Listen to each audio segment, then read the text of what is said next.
Ek wil u uitnooi om die woord van die Here saam met my oop te maak vanaand by Kolossense hoofstuk 3. Kolossense hoofstuk 3. Pragtige hoofstuk oor heiligmaking en die aflê van die ou lewe wat ons gehad het voor ons kinders van God geword het, die uitleef van die nuwe lewe wat ons in Christus ontvang het. Maar ons fokus vanaand gaan net op een versie eintlik in hierdie hoofstuk wees. En in die lig daarvan gaan ek vra dat ons net van vers 12 af saam lees. Die versie waarby ons stil staan gaan bietjie later in daai gedeelte wees, maar ons lees Kolossense 3 vanaf vers 12 saam. Beklee julle dan as uitverkorenes van God, heiliges en geliefdes, met innerlike ontferming, goedertierenheid, nederigheid, sagmoedigheid, lankmoedigheid. Verdra mekaar en vergewe mekaar as die een teen die ander 'n klag het, soos Christus julle vergeef het, so moet julle ook doen. En beklee julle bo dit alles met die liefde wat die band van die volmaaktheid is. En laat die vrede van God, waartoe julle ook in een liggaam geroep is, in julle harte heers en wees dankbaar. Laat die woord van Christus ryklik in julle woon in alle wysheid. Leer en vermaan mekaar met psalms en lofsange en geestelike liedere en sing in julle hart met dankbaarheid tot eer van die Here. En wat julle ook al doen in woord of in daad, doen alles in die naam van die Here Jesus en dank God die Vader deur hom. Net tot sover ons voorlesing uit die wonderlike woord van die Here. Ek gaan vra dat jy net so bly sit en dan bid ons saam. Hemelse Vader, ons wil in hierdie oomblikke terwyl ons stil raak voor U erken dit wat U in die woord self aan ons openbaar het ook. En dit is dat U alleen God is. Buiten U is daar geen ander nie. Ons erken U as die een wat van ewigheid af bestaan, die een uit wie en deur wie en tot wie alle dinge is. Die een alleen aan wie alle lof en eer en heerlikheid toekom. Ook in hierdie aand, Here, wil ons U aanbid en erken. U is die enigste een wat die aanbidding van ons harte verdien, die lof van ons lippe verdien, en ons het so begeerte om U te eer terwyl ons vanaand hier saam is. Here, ons wil vir U baie dankie sê vir 'n geleentheid soos hierdie, 'n onderling byeenkoms waar ons as die kinders bymekaar kan kom, om U naam te besing soos wat ons nou gedoen het deur liedjies, om te lees uit die woord soos ons nou gedoen het, om te luister na die verkondiging van U woord. En ons begeerte in hierdie aand is, Here, dat U asseblief deur U woord wat tot ons harte spreek en U Gees wat in ons werk, U self sal verheerlik. Baie dankie, Here, vir hierdie plek van aanbidding wat U voorsien het vir die gemeente. Baie dankie vir 'n herderspaar wat U geroep het, wat die kudde liefhet en U liefhet en U woord liefhet. Ons eer U vir die voorbeeld wat hulle stel, terwyl ons weet, dit is U wat in hulle werk ook om hierdie dinge te doen. Ons bid dat U hulle getrou sal hou, dat U hulle sal versterk in die taak en die roeping waarvoor U hulle geroep het. Ek bid vir elke ander lid van hierdie gemeente, elke kerkraadslid en die verantwoordelikhede wat hulle het, elke lid van die CVV en die bestuur daar, die kinderbediening, die jeug, die jongvolwassenes, die silverjeug, die evangelisasiebediening, die sangbediening, elke liewe aspek van hierdie gemeente. Here, wil ons so bid dat elkeen sal doen die taak waarvoor U hulle geroep het, dat die liggaam gesond sal funksioneer tot opbouing van U liggaam, en dat U verheerlik sal word deur mense se lewens wat verander word deur die werk van U liggaam hier op aarde. Baie dankie, Here, vir die voorreg wat ons het om vir ons land te bid. U het ons hier geplaas en beskik deur U voorsienigheid dat ons hier sou groot word, die meeste van ons hier nog woon, en ons is oortuig, Here, dat ons hier is vir 'n rede, vir 'n doel. Dis ook nie vir ons duister nie. U het duidelik vir ons gesê dat ons taak is om disippels te maak van alle nasies, om die evangelie te verkondig, en hier is soveel mense rondom ons, met wie ons skouers skuur elke dag, Here, wat ons weet U nog nie ken nie. Dit is skrikwekkend vir ons, Here, om te besef hoeveel mense elke dag sterf sonder hoop en sonder God. En ons weet, Here, U woord leer vir ons dat iemand wat sonder Christus sterf, 'n ewigheid in die poel van vuur gaan deurbring. Mag die werklikheid daarvan, Here, ons dring om erns te maak met die taak wat U ons gegee het om die evangelie te verkondig aan die ganse mensdom. Sal U vir ons vrymoedigheid gee, sal U vir ons mense oor ons pad stuur met wie U besig is en die Gees dalk reeds oortuigingswerk doen, en sal U asseblief deur die evangelie wat verkondig word, wat 'n krag van God tot redding is, vir elkeen wat glo, mense red tot eer van U naam. Baie dankie dat ons nou kan vra, Here, spreek tot ons, en ons is begeerig om te luister en te gehoorsaam. Ons bid dit in Jesus se naam. Amen. Ek wil graag die aandag rig op Kolossense 3 vers 16, ons teks van oordenking. En terwyl ons na 'n hele paar ander gedeeltes gaan verwys, is dit eintlik maar die versie waarby ons gaan stil staan vanaand. Hy sê, laat die woord van Christus ryklik in julle woon in alle wysheid. Leer en vermaan mekaar met psalms en lofsange en geestelike liedere, en sing in julle hart met dankbaarheid tot eer van die Here. Nou as 'n mens kyk na ander gedeeltes, ons wil net nou na hom verwys, soos Efesiërs 5 vers 19 veral, is 'n ooreenstemmende gedeelte, wat dieselfde gedagte oordra dat ons moet sing en onder mekaar moet spreek met psalms en lofliedere en geestelike liede. En 'n ander ding van dit wil ek vanaand begin, eintlik die tema, deur 'n vraag te vra. Ek wonder of jy al nagedink het daaroor. En dit is die vraag, waarom sing ons? Het jy al gedink, ek praat nou van ons as kinders van die Here. U weet dat meeste van ons byeenkomste geken is daarin buiten dat die woord verkondig word, wat sentraal is en bitter belangrik is. Meeste van die byeenkomste wat ons het, loop hand aan hand met sang. Net jy al 'n bietjie gedink en vir jouself gevra, maar waarom sing ons wanneer ons as kinders van die Here bymekaar kom? Dit laat my dink aan my geliefde swaar en kollega Dominee Wynand wat vertel het, hoe hy die eerste keer by Karina kom kuier het, daar by die kweekskool. Ons nou net getrek het die kweekskool hier Pretoria toe, dat hy een Sondagmiddag saam kom kuier nou by ons, haar familie, en ons het daai tyd nog as kweekskool Sondag ook saam geëet by die groot eetsaal. Daar was nog nie woonstelle en huise met kombuise en goed gebou nie, so almal het maar saam geëet. En toe ons lostrek en 'n liedjie begin sing voordat ons eet, toe sê hy, toe kyk hy die mense so en dink, wat 'n groep mense is hierdie, wat so sing voordat hulle eet. Maar ons samekoms as kinders van die Here word geken aan sang ook. En die vraag is, waarom doen ons dit? Sommige mense dink, dit is net om die tyd op te maak. In ander woorde, die voorsang is daar vir die laatkommers, gewoonlik soms 'n gesin van 6 wat daar agter plek soek in die oggend. Weens 'n vrou van die gesin wat soms laat is. Nee, nee, ek grap sommer nie.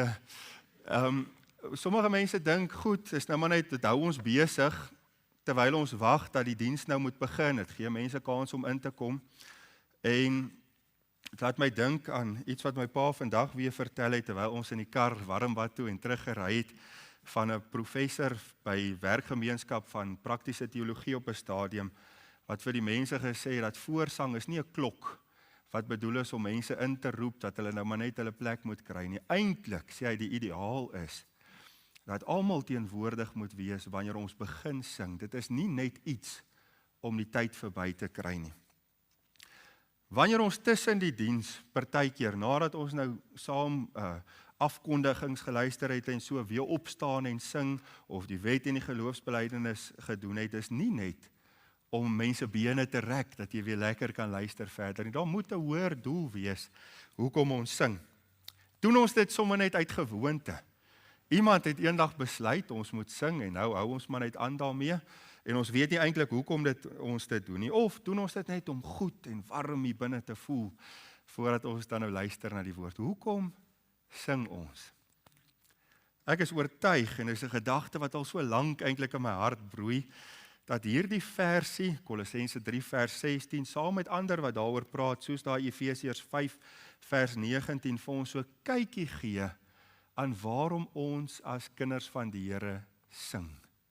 Wat die doel daarvan is, selfs die inhoud ook, wat hy daarso aanraak. So, as hy sê, laat die woord van Christus ryklik in julle woon in alle wysheid. Ek gaan net nou so 'n bietjie uitbrei oor daai eerste deel, en dan sê hy, leer en vermaan mekaar met psalms en lofsange en geestelike liedere. Sal jy met my saamstem dat sang deel behoort te vorm van ons as kinders van die Here se gemeenskap en byeenkomste. En dan sê hy, en sing in julle hart met dankbaarheid tot eer van die Here. Nou daai gedeelte waarna ek verwys het in Efesiërs is net na die versie wat ons so baie goed ken, waar hy sê, moenie dronk word van wyn nie, daarin is losbandigheid, maar word met die Gees vervul. En die eerste woorde na dit is spreek onder mekaar met psalms en lofsange en geestelike liedere en sing en psalms sing in julle hart tot eer van die Here. So hy moedig ons aan om te sing.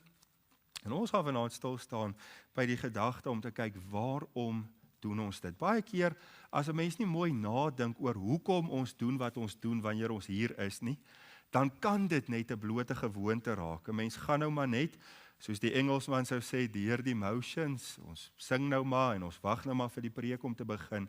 En ons kan eintlik mis wat 'n belangrike deel ons samesang ook wat 'n rol dit speel ook by ons eredienste. Nou, nog altyd as 'n mens kyk in die Bybel, sien 'n mens dat sang deel uitgemaak het van die gesamentlike byeenkomste van aanbidding. By die tempel en selfs in die kerk ook sê ons pas dit. Nou as ons terugkyk in die Ou Testament, buite 'n klomp plekke waar daar liedere is wat gesing is, 'n paar waarna ons net nou nog sal verwys, sien ons dat Dawid in die tyd wat hy geleef het by die plek van aanbidding, onthou die tempel was nog nie self gebou nie, maar daar was 'n plek van aanbidding, het hy sangers aangestel wie se werk was om te sing by die plek van aanbidding, dan nou die tent, die tabernakel.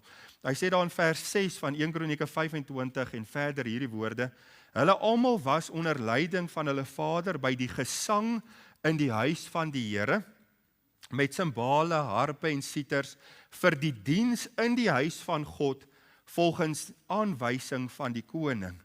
En nou noem hy die 3 leiers wat by die sang, by die plek van aanbidding teenwoordig of betrokke was. Dit was Asaf, ons ken die naam baie goed. Mens weet 'n hele paar psalms is ook deur Asaf geskryf. En dan Jedutun is die ander persoon en Heman. Baie interessant van Heman as mense in Kronieke lees. Hy is die kleinkind van Samuel, wat vir Dawid as koning gesalf het. Psalm 88 is ook deur hom geskryf. Maar hy was ook betrokke by die sang. Hulle was aangestel. Dit was hulle werk om te sing by die plek van aanbidding. Vers 7 sê, en hulle getal saam met hulle broers, wat geoefend was in die gesang tot eer van die Here, almal meesters, was 288. Dit was die sangers wat aangestel was om te sing by die plek van aanbidding. Nou, hulle het ook, amper sê ek nou, skofte gewerk, hulle het ook beurte gemaak en hulle is ingedeel in groepe, maar hulle werk was om die sang te lei by die plek van aanbidding. So kan jy sien dat sang nog altyd deel uitgemaak het van die plek van aanbidding en die geleenthede waar kinders van God saamgekom het.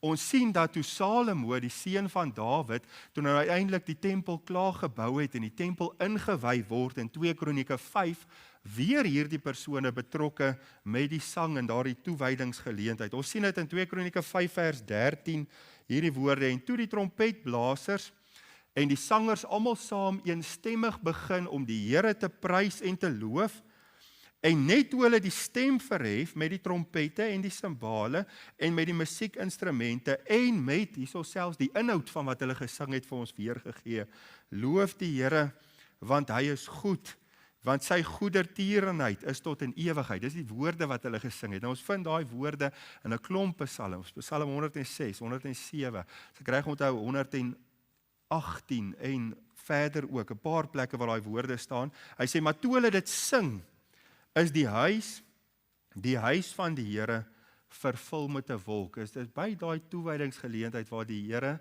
se teenwoordigheid, as ek dit so kan uitdruk, ingetrek het in hierdie nuut geboude tempel, was daar sang ook betrokke gewees. Ons lees dan, en die priesters kon vanweë die wolk nie staan om die diens te doen nie, want die heerlikheid van die Here het die huis van God vervul.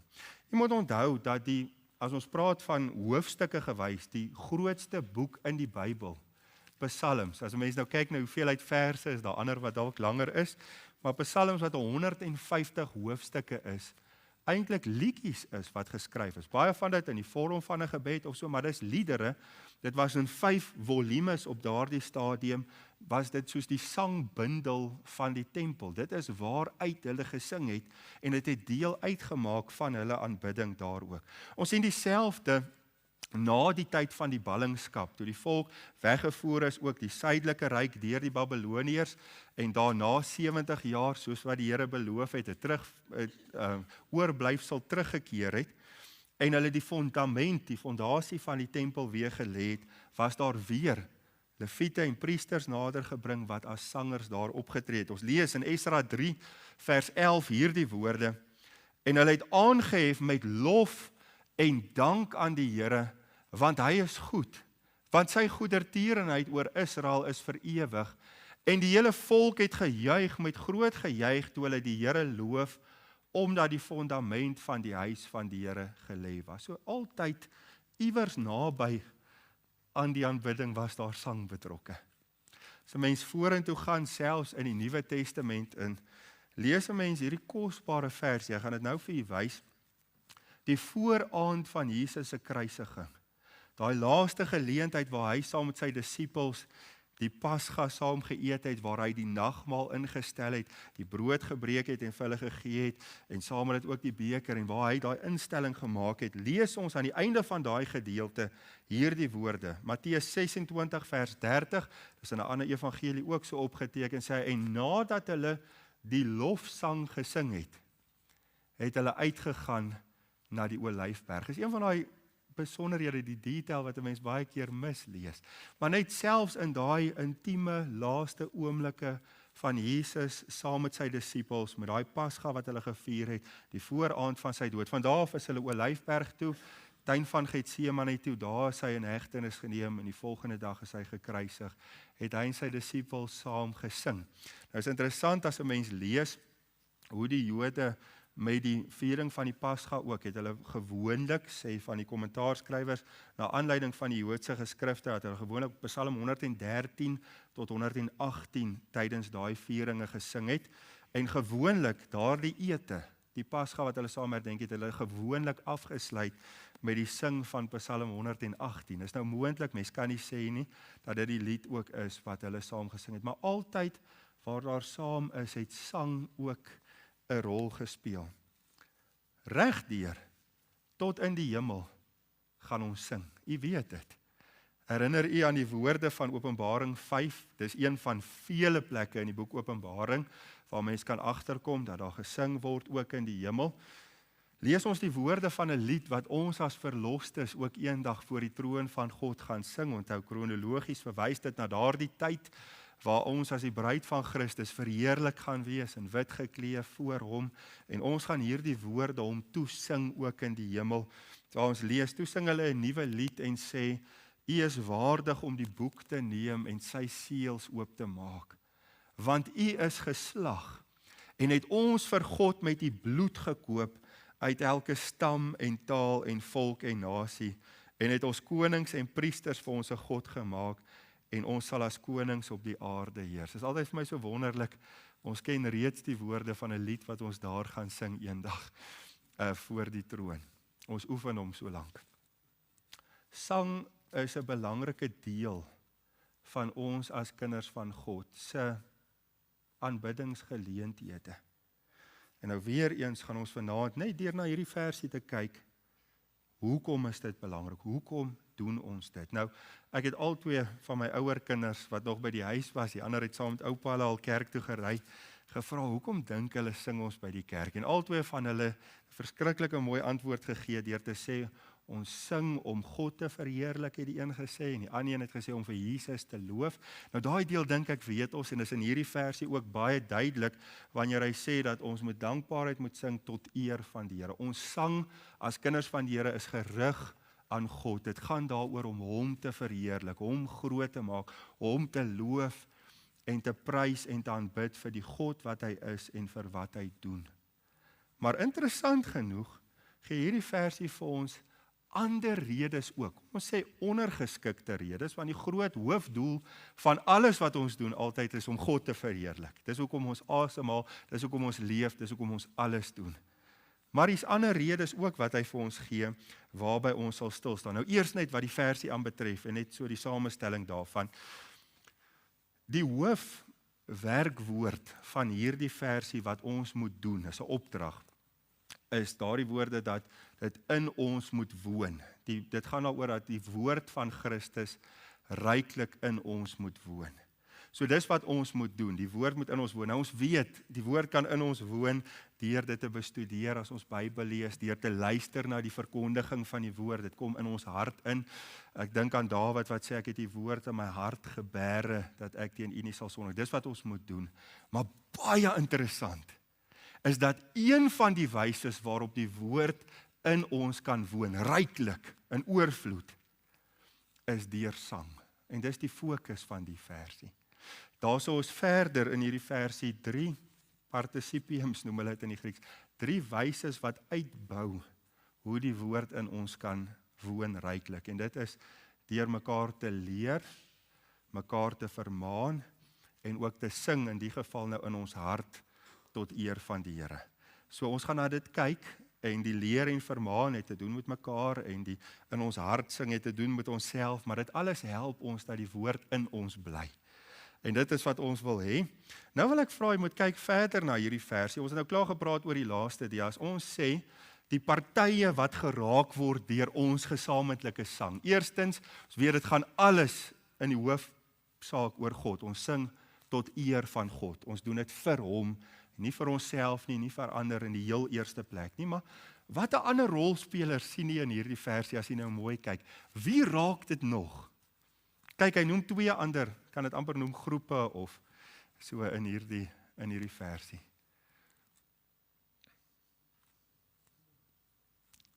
Mekaar, sien jy dit? Leer en vermaan mekaar deur liedere, ons gaan nou daaroor praat. En dan raak dit ook onsself. Ek kan eintlik sê daai eerste een gaan oor die vertikale, dit gaan oor God, ons loof hom, dis hoekom ons sing. Maar daar's 'n horisontale aspek van sang ook, waar ons mekaar leer en mekaar vermaan deur saam te sing. En dit is so belangrik om raak te sien, en laastens ook wil ek sê, raak dit onsself ook, dit verkoop ons, dit versterk ons, dit stig ons geestelik ook wanneer ons sing. En ons gaan na daardie 3 gedagtes dan nou kyk vanuit hierdie versie. So die vraag is, waarom sing ons? Ek wil net weet, ek los die belangrikste vir laaste, dat dit gaan om God te verheerlik. Maar die eerste, as jy nou kyk, die volgorde soos wat die versie dit hier hanteer is, ons sing om mekaar eintlik 2 goed. Ek het nou die woordjie vermaan gekies, dat dit net pas, vermaan mekaar, dit versterk onsself en dit verheerlik God, maar eintlik is die 2 goed. Ons leer mekaar en ons vermaan mekaar wanneer ons sing. En dit is 'n deel van hoekom ons sing. So hy sê daar, laat die woord van Christus ryklik in julle woon in alle wysheid, dis wat moet gebeur. Hoe doen ons dit? Deur mekaar te leer en mekaar te vermaan met psalms en lofsange en geestelike liedere. So, die eerste ding wat ons hier sien is dat ons mekaar leer deur liedjies te sing. Het jy al gedink daaraan? Dit is 'n onderriggeleentheid. Wanneer ons sing, en dis hoekom dit belangrik is wat ons sing, as ons sing oor God, as ons sing oor sy woord, as ons skrifwaarhede sing, dan is ons besig om mekaar te onderrig in die waarheid van Christus. Dis hoekom dit so belangrik is. As hy sê dat ons psalms en lofsang en geestelike liedere sing, die inhoud van wat ons sing is belangrik, want dit moet lerend wees. En dis hoekom dit so belangrik is om hierop klem te lê, want die tendens vandag, as ek kan praat wyd in die Christendom, wanneer dit kom by sang en musiek, is dat die fokus baie skuif van God af, oor wie dit eintlik moet gaan, in die eerste plek na die mens toe. Baie van die liedjies is gefokus op ons, wat ek voel en wat ek beleef en alles is ek en dit gaan minder oor God en meer oor wat ek kry van God. Dit is baie meer gefokus op gevoel as op waarheid wat gekommunikeer word. Het jy al agtergekom dat mense soms iets sou sê, jy het al gehoor dat mense so praat, dat wanneer die musiek hulle beweeg tot hoendervleis of tot trane, dan sê hulle, joh, die Here was vandag baie naby gewees. Soms is dit net die musiek wat jou gevoelens opwek, maar dis nie waarheid wat jou hart stig nie. As die inhoud ons nie begelei in aanbidding teenoor God nie, is wat ook al ek daar voel, my emosies wat opgewek word, nie 'n blywende verskil wat dit in my lewe bring nie. En verder gaan dit baie keer vir mense meer oor die wysie vandag as die inhoud. En ons moet ag gee, kyk, daar's niks fout met 'n wysie wat mooi is nie, maar ons moet let op die woorde. Ons leer deur te sing. Het jy gedink daaraan, ons weet die kerkraad het 'n verantwoordelikheid om te waak oor die leer in die gemeente. En as iemand van hier af dwaal, dan het hulle verantwoordelikheid om aan te spreek. Maar dink daaraan, die kerkraad moet waak selfs oor wat gesing word, want dit is onderrig wat deur sang gegee word. Ons leer oor God, ons leer oor sy woord, ons leer oor sy versoening deur saam te sing.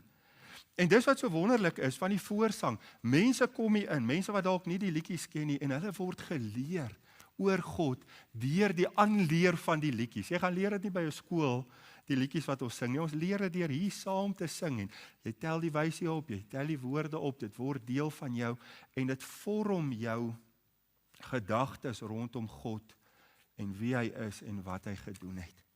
Dink 'n bietjie daaraan, selfs eenvoudige liedjies. Ek en Nuska praat vandag oor soos kinderliedjies van dit. Wie van u sou die vrug van die Gees kon opnoem as u nie die liedjie geken het nie? Ek sien, ek gaan nou nie oogkontak maak nie, maar een van die senior studente by die Kweekskool, dit was een van hulle algemene kennis vrae in die Nuwe Testament wat hulle so 'n week terug geskryf het om sommer die vrug van die Gees te noem. En toe die een persoon gesê, maar hy het so 'n bietjie vergeet, maar toe onthou hy die liedjie. En as 'n mens die liedjie sing in jou gedagtes, dit is lering, verstaan jy? Dit maak skrifwaarhede vas. Wie van ons sou Psalm 23 geken het, as ons nie die lied eers leer het, en dan baie keer leer jy, of Filippense 4 vers 4 en 5 en 6, met die verskillende versies. Sang is onderrigtend, en dis hoekom die inhoud van sang belangrik is. Weereens die tendens vandag van een nikszeggende reeltjie wat 100 keer herhaal word baie keer in liedjies.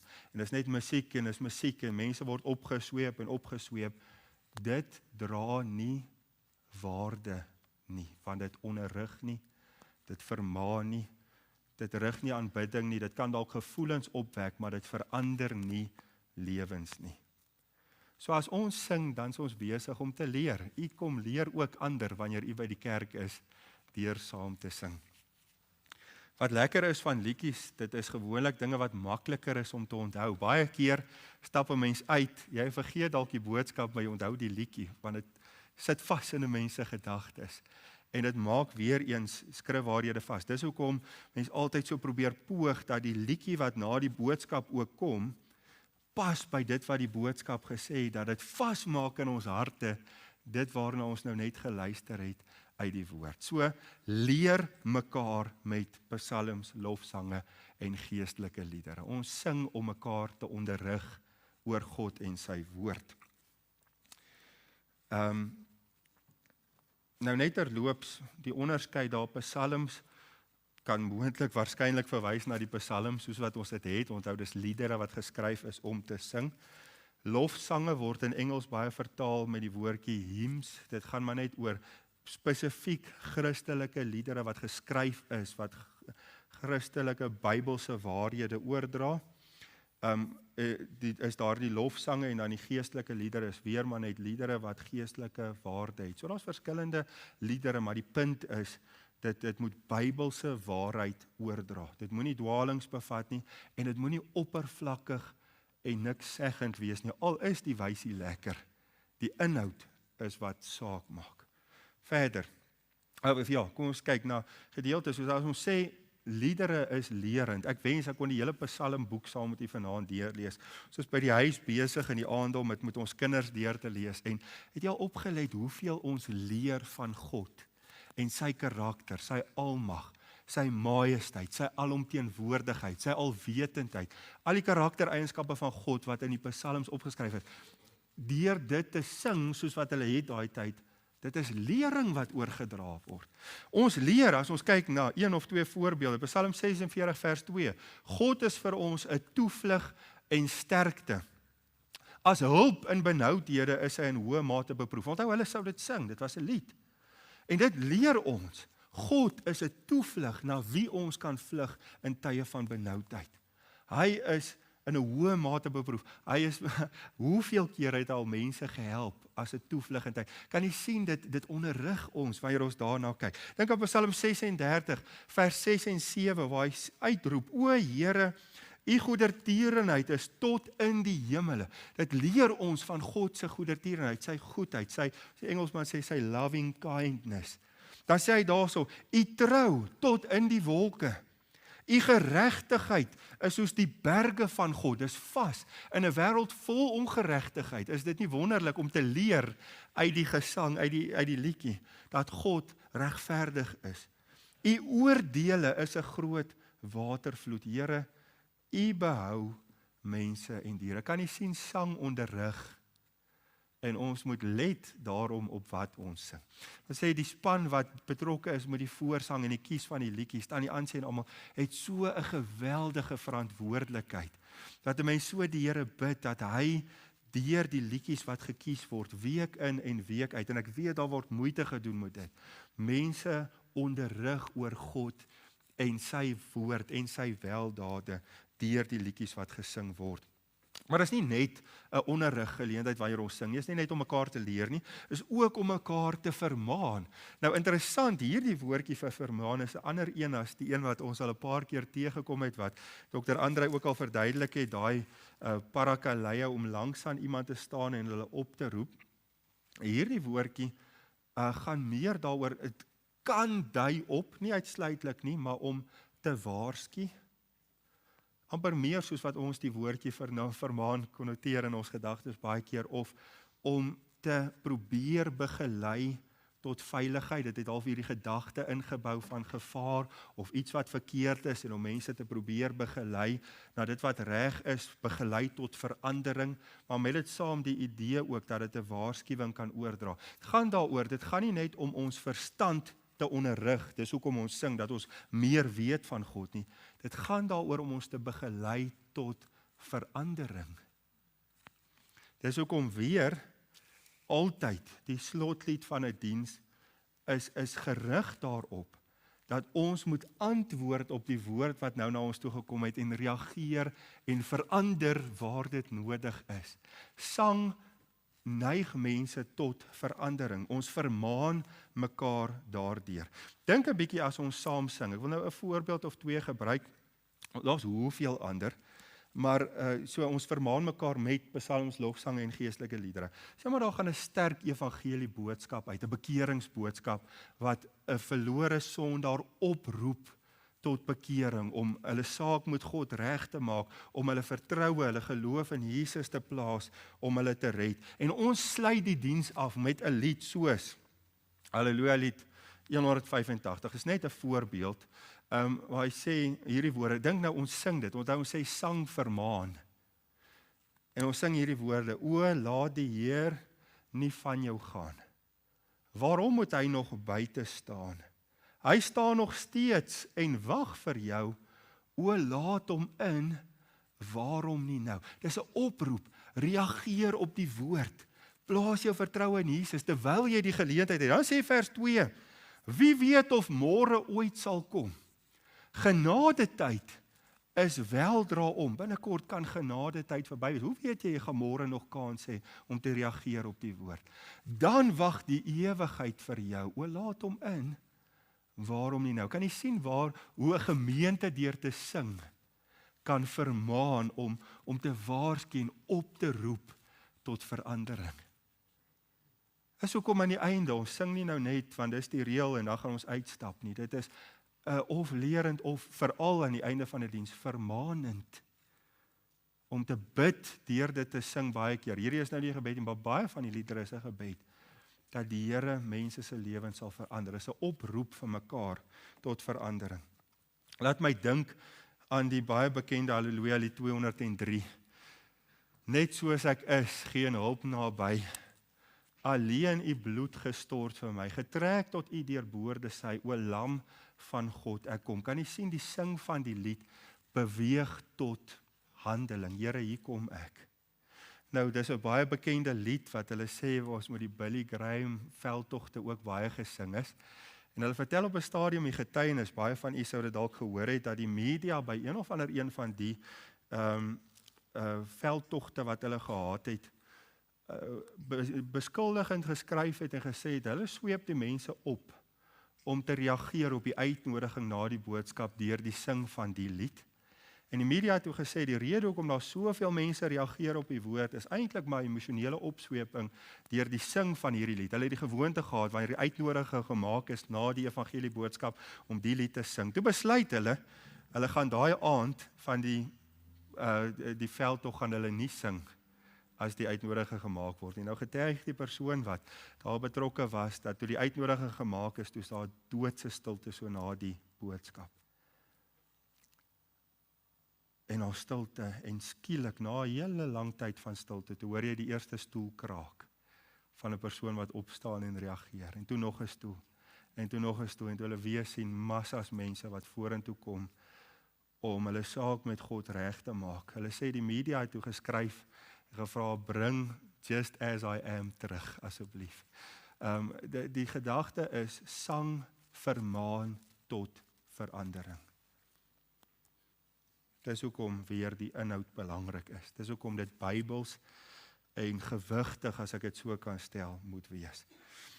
So onthou, Efesiërs 5 vers 19 sê ook, spreek onder mekaar, dis die mekaar gedagte, met psalms en lofsange en geestelike liedere. So dit gaan oor mekaar. Ons sing nie net vir onsself nie net vir God nie, ons sing vir mekaar, om mekaar te leer en mekaar te vermaan. Kan kinders van die Here ook wees, vermaan tot 'n heilige lewe. Vermaan tot om God te vertrou, vermaaning tot 'n algehele oorgawe aan God. Wat dit ook al is, ons roep mekaar op deur die sang tot verandering. Verder, tweede plek. Hy's korter, die laaste een ook, moenie bekommer nie. Hy sê, waarom sing ons? Is die vraag wat ons vir onsself vra. Ons sing ter wille van om mekaar te leer en vermaan, maar ons sing ook om onsself te versterk. Nou, terwyl ek baie klem al gelê het op die feit dat sang nie eksklusief oor ons gaan en wat ek daaruit kry nie, soos wat baie mense dink nie, het dit waarde vir onsself ook. En die wat hier sit, weet dit. Kyk hoe sê hy dit verder in daai versie, soos met mekaar leer en vermaan met daai liedere, en dan sê hy, en sing in julle hart met dankbaarheid tot eer van die Here. Nou as ek sing in my hart, dan hoor niemand anders dit nie. Dan is ek nie besig om iemand anders te leer of iemand anders te vermaan nie. Dit gebeur hier binne tussen my en die Here. En wanneer ons geestelike liedere sing hier binne, versterk dit ons. Dit bemoedig ons. Hoeveel keer het dit nie al gebeur, dalk met u ook, ek glo jy sal dit weet, as jy in 'n tyd van geweldige beproewing is, waar daar 'n lied in jou hart opkom, as jy jouself kry, as daar nie mense naby is nie, as hy op jou lippe ook, maar hier binne sing jy, en dit versterk jou. Onthou, geloof kom deur die woord, en as ons die woord sing, dan versterk dit ons geloof. Dit beteken vir ons geestelik ook iets. Dink so aan iemand wat vertel het op 'n stadium daar in die Weskus, toe ons in die gemeente was ook. Daar was bietjie moeilike huislike omstandighede, en die dame het getuig dat as dit moeilik gaan, dan gaan sy eenkant en sy sing koortjies. En sy sê altyd hoe baie dit vir haarself beteken het. Daar beteken dit dalk nie vir iemand anders iets nie, maar hier binne wek dit iets. Dit het waarde vir ons om te sing ook, selfs in ons hart, sonder woorde, wat by ons mond uitkom, tot eer van die Here. Dink aan daai gedeelte in Jakobus 5, wat die raad gee aan verskillende mense in verskillende omstandighede. En hy sê, daar is daar iemand onder julle wat ly, die raad wat gegee word is, laat hom bid. Dan vra hy, is iemand opgeruimd, laat hom psalm sing. Dis nie altyd net as dit swaar gaan, partykeer as daar 'n opgewondenheid in my hart is, dan is die spontane uitvloei daarvan om te wil sing.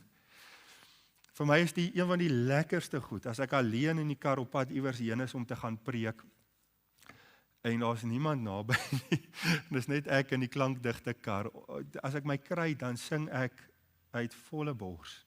Daar's net hierdie uitvloei van dankbaarheid en bewondering vir die God wat ons aanbid.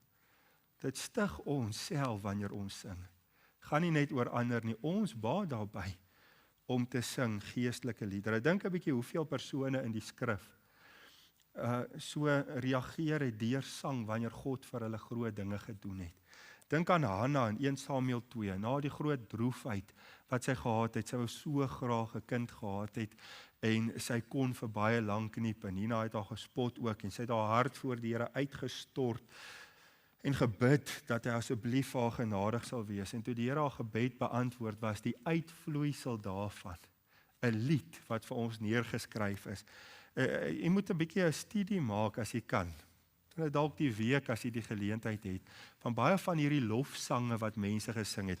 Dink aan Hanna hierso, dink aan Maria, selfs Sagaria, daar's soveel van daai liede. En kyk die teologiese inhoud van daai liede. Ek staan hoeveel keer skaam, nou dis geïnspireer en die Gees het hulle gelei om te dink die diepte van die goed wat hulle uit hulle binneste gevloei het, soos wat die Here hulle gelei het ook om te sing. Ons lees daar, toe het Hanna gebid en gesê, my hart jubel in die Here, my horing is hoog in die Here, my mond is wyd oop oor my vyande, want ek verheug my in u verlossing. Dit was 'n spontane uitvloeisel van dit wat God vir haar kom doen het. Maria se lofsang, waarvan ons lees in Lukas 1, vers 46 en verder, ek het net weer so 'n stukkie van hom gegee, dus al daai liedere is baie langer. Ons lees daar in Maria het gesê, my siel maak die Here groot, en my gees is verheug in God, my saligmaker, omdat hy die nederige toestand van sy diensmaagd aangesien het, want kyk, van nou af sal al die geslagte my salig noem. As ons sing, dit doen iets hier binne ook. Praat nie van gevoelens wat dit net opwek nie. Ek wil ook sê, ons pleit hoegenaamd nie vir emosielose of gevoellose sang nie. Niemand van ons wil hê ons moet sing soos robotte, maar waarheid loop voor en gevoel volg. Waar dit baie keer andersom is vandag, die lirieke, of die liedjie, die wysie baie keer wek gevoel op en waarheid bly maar net agter. Maar dit rig ons gedagtes en hart tot die Here om hom te loof. Maar dan laastens, ons sing ter wille van mekaar, om mekaar te leer en te vermaan. Ons sing ook ter wille van onsself, dit stig en versterk ons, maar ons weet die hoofdoel van sang, vir ons as kinders van die Here, is om God te verheerlik. Laaste deel van daai versie, al hierdie dinge eintlik, as hy dit saamvat, moet ons doen, met dankbaarheid, ook as ons in ons hart sing, of ander leer of vermaan, tot eer van die Here. Sang vir ons as kinders van die Here gaan oor God, en nie net oor ons nie. Hy is die fokus van ons aanbidding. Hy is die een wie ons besing. Sy attribute, sy eienskappe, wie hy is. Sy werke, sy verlossing. Nou, hoeveel liedjies is daar oor die bloed van Christus en die kruis? Ons besing hom, ons eer hom vir wat hy gedoen het. Dis hoekom ek vir Tannie Ansie ook gevra het, vir die openingslied vanaand, dit is die lied wat ons gesing het, daai Halleluja lied 7, is afgelei uit die pragtige Psalm 93. En onthou, dit leer ons, dit vermaan ons, maar dit rig ons harte om God te aanbid. Dit is die doel hoekom ons sing. En het jy gelet op die woorde, ek gaan nou die liedjie wys net weer, maar die woorde in Psalm 93, ek lees nou net die eerste 2 versies, sê hy daar, die Here is koning. Wat leer dit vir ons? Hy regeer, né? Dis lerend. Hy is met hoogheid bekleed. Kan jy sien, dit wek ontzag in ons hart om te besef, hy is nie net enige koning nie. Die Here is bekleed, hy het hom met sterkte gegord, ons leer van sy sterkte. Ook staan die wêreld vas, sodat dit nie wankel nie. Vas staan u troon van ouds af, van ewigheid af is u. Jy sien hoe baie leer ons uit daai stukkie, ons leer God is ewig. Sy troon staan vas van ewigheid af. Hy regeer nog altyd, hy gaan nog altyd regeer. Help dit ons nie om ons te bemoedig in hierdie wêreld en sy die mekaar spil en wêreldleiers wat droog maak en politieke omstandighede wat donker lyk. Ons God is op die troon, hy is koning. Ons aanbid hom wanneer ons hierdie dinge sing. En dis hoekom toe ons gesing het, dis eintlik maar afgelei uit daai gedeelte, verskoon waar hy sê daar in Halleluja lied 7. Die Heer regeer, die kleed van heerlikheid wat hom omstraal, is enkel majesteit. Kan jy sien, dit rig ons gedagtes om te dink aan die majesteit van God. En deur sy krag, wat enkel triomfeer, hou alles stand, hy hou alles in stand, dit wankel nimmer meer. U troon, o Heer, het ewig vasgestaan, ons het nou net gelees. Ons sing, Here, u regeer nog altyd. U is die Heer, hoor hoe mooi stel hy dit, van ewigheid af aan. Van ewigheid, daar waar geen begin is nie, daar was God al op die troon. Voor enige ander wese geskape is, het hy al regeer en verder. Rivier en meer het woedend opgebruis, hul hoog gehef, geklots met groot gedreig.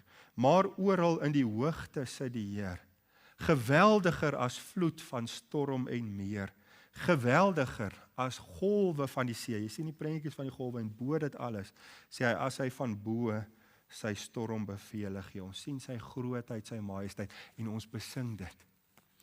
Iemand vertel een keer dat hy, ek dink is 'n persoon in Amerika, dat na 'n diens het iemand uitgestap en vir hom gesê, ja, soos hulle dit noem, die worship, vandag was nou nie vir hom eintlik so spesiaal of so lekker gewees. Hy het nou nie gevoel soos ander kere dalk het. Toe sê die persoon vir hom, toe maar, dit het nie oor jou gegaan nie. Jy sien, baie keer kom mense hier sit en kyk, wat kan ek nou kry uit die ding? En is baie keer daai ingesteldheid wat ook van sang in die gemeente 'n vertoning begin maak, dat mense kom om 'n ervaring te kry. En baie keer emosionele ervaring, maar dit is nie waarheid wat my gedagtes en my hart rig tot aanbidding nie. En ons moet altyd onthou, as ons ons mond oopmaak om te sing, dit gaan in die eerste plek oor God, om hom te loof en te eer en te verheerlik vir wie hy is en vir wat hy doen.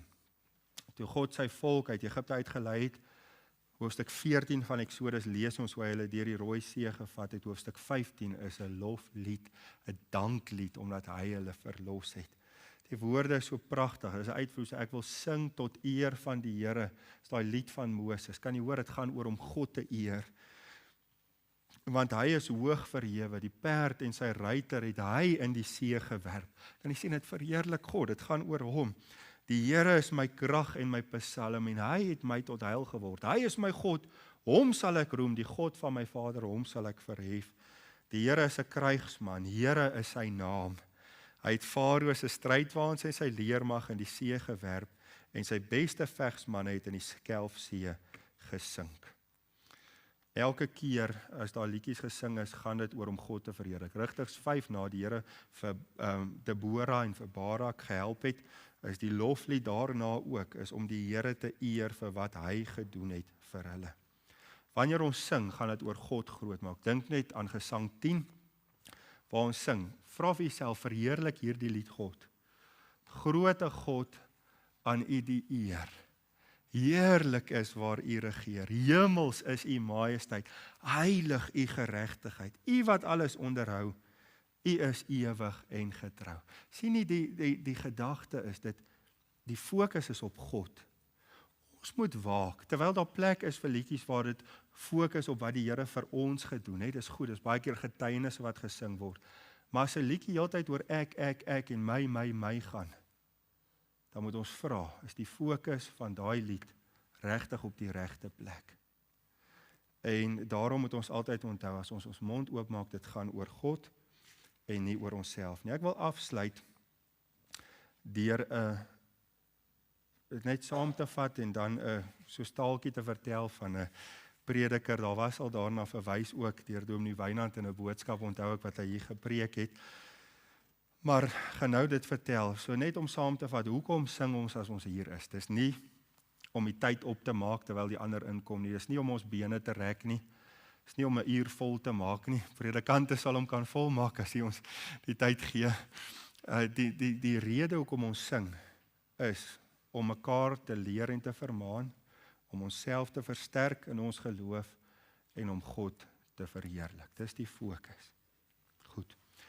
Alistair Begg, 'n Skotse predikant, hy het 'n sterk Skotse aksent. Hy is al lank eintlik in Amerika wat hy dien, vertel van 'n geleentheid waar hy 'n afnaweek gehad het. En hy sê hy was so opgewonde. Jy kan die videoetjie self ook gaan soek. Hy vertel dit op 'n manier dat 'n mens nie andersins eintlik kan oordra nie, maar hy sê en hy het by familie gaan kuier en toe saam met hulle 'n erediens gaan bywoon by 'n gemeente daar. En hy sê hy was so opgewonde want hy hoef niks te doen daai Sondag behalwe om op te daag en te doen wat ook al hulle van hom verwag om te doen nie. En hulle kom in die gebou in en hy sê toe hulle instap, toe's daar op die borde hier voor so 'n groot oorlosie wat agteruit tel van 5 minute af, soos 'n timer, soos die Engelsman sê, wat aftel van 5 minute, dan 4 minute 59 sekondes, en dan 58 sekondes, en tel af, en toe hy laaste is dit die 5, 4, 3, 2, 1, en toe hy by 0 kom, toe trek die orkes los, en hulle speel, en gaan te kere, hy sê op daai stadium toe wag hy vir Amerikaanse, soos hulle praat van 'n talkshow host om uit te kom met hierdie ding wat so speel. En nou is hulle aan die gang en nou staan die ou wat die voorsang gaan lei en hy sê die eerste woorde wat die ou vra vir die gehoor na hulle nou hulle introïdes of nie hulle ding gespeel het, dis nie introïdes nie. Vra hy, hoe voel julle vanoggend? Dan net in Engels. Hy sê, wat 'n Nuwe Testamentiese vraag is daai? Nou sy sarkasties, hy sê eintlik kon hulle daardie seun uitspreek en huis toe gaan, so goed was daai eerste stelling, maar hy sê hy is so hartseer dat hy daar begin. Hy sê, ons gevoelens is misleidend. Hy sê, so tong in die kies toe nou, man, ek voel aaklig. Ek het vanoggend verslaap, ek het koffie op my gemors. Ek het die hond geskop en ek het nie eers 'n hond nie. Iemand het my parkering gesteel by die kerk en hy sê, as jy wil weet hoe ek voel, gaan jy moontlik dink ek's nie regtig eers gered as ek eerlik moet antwoord nie. Hy vra nou wat het jy vir my? En hy sê die hartseer was toe nou van die sang daar, die antwoord is niks. Want al die liedjies is herhalende, nikszeggende liedjies wat nie 'n mens se hart neig tot aanbidding nie. Hy sê ons as kinders van die Here se aanbidding word gelei deur waarheid. Ons gebruik ons verstand. En wanneer daar goddelike waarheid in die liedjies is, dan neig dit ons hart tot aanbidding. Dan gaan dit nie oor wat ek voel nie, gevoel volg, maar waarheid lei. En dis hoekom as ons sing oor God, sy verlossing, ons vermaan en leer mekaar en ons word self gestig en dit gaan alles oor God en nie wat ek uit die vertoning of uit die geleentheid kry nie, maar of God groot gemaak word. Mag die Here help dat ons met nuwe ywer sing tot sy eer en mekaar daardeur stig en onsself ook tot eer van sy naam. Amen. Hemelse Vader, dit is so 'n wonderlike voorreg wat U ons gun om deur ons stemme en ons monde U lof te kan besing. En Here, ek self moet erken terwyl die gedagtes in my hart gebroei het, hoeveel keer ek gesing het sommer maar net om te sing, want dit is wat ons doen. Sonder om te fokus op U self, sonder om te fokus op die woorde, sonder dat my hart geneig word tot 'n aanbidding teenoor U en ander daardeur gestig kon word. Mag U ons asseblief help om elke byeenkoms wat ons so bymekaar kom en sing, nie net by ons verby te laat gaan nie, maar dat ons U regtig sal verheerlik en mekaar sal vermaan en stig en onsself ook tot eer van U naam. Amen.